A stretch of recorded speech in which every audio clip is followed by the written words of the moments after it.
សួស្តីអ្នកទាំងអស់គ្នាក្នុងវីដេអូនេះខ្ញុំទៅបង្ហាញ project មួយដែលខ្ញុំទៅធ្វើហើយដែលវាតកតងទៅនឹងការបង្កើត barcode KXUR payment ដែល user អាច scan បង់លុយប្រាក់បង់ប្រាក់ចូល tool របស់យើងឬក៏ចូល web app របស់យើងបានដោយអូតូហ្មងដូចអានេះខ្ញុំបាន build យល់ហើយ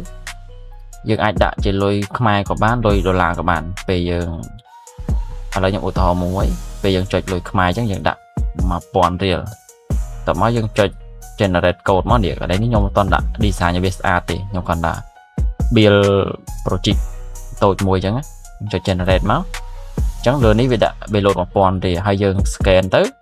គឺវានឹង load ចូលហើយអានេះគ្រាន់តែជា project មួយទេហើយខ្ញុំបានដាក់ deploy វាលើ website ខ្ញុំដែរនេះជា website ខ្ញុំអ្នកគ្នាអាច search ចូលមើលក៏បានដែរហើយក្នុងខ្ញុំបានលក់ tool ជាច្រើនក្នុងហ្នឹងហើយសម្រាប់ក្នុងនេះខ្ញុំដាក់ប្រភេទ auto payment ឲ្យ user គាត់អាចចូលមកទិញ tool ទិញអីបានចូលលុយ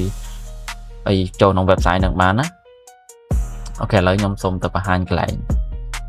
project របស់ខ្ញុំមកនេះខ្ញុំចូលកន្លែងចូលលុយមក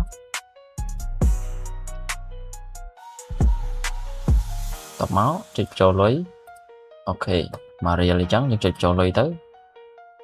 អូខេអញ្ចឹងវានឹងបង្កើត QR ឲ្យហើយពេលដែលយើង scan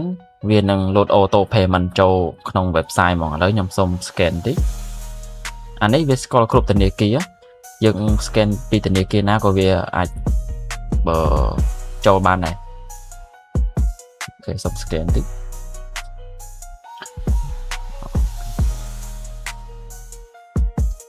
នេះអ្នកគ្នាមើលបានលុយខ្ញុំមានតែ 38.25 ទេឥឡូវខ្ញុំបាន scan រួចរាល់ហើយអញ្ចឹងវានឹង load check auto payment ហើយនេះវាដាក់ថា paid successful អញ្ចឹងលុយខ្ញុំឡើង 39.25 អញ្ចឹងនេះគឺជា project មួយដែលខ្ញុំបាន deploy លើ website ខ្ញុំហើយតកតងទៅនឹងការបង្កើតbarcode KXUR payment ហ្នឹងហើយចំពោះការបង្កើតហ្នឹងគឺយើងអត់ត្រូវការចំណាយអីច្រើនទេសូម្បីតែ server ដែលយើង deploy លើ server ក៏វាអត់ត្រូវការទិញដែរខ្ញុំមានរបៀបនៃការយើងដាក់ free ប៉ុន្តែវាដើរដំណើរការ 100% ដំណើរការដូច website ដែលគេចំណាយលុយរាប់ពាន់រាប់ម៉ឺនដុល្លារអញ្ចឹងណា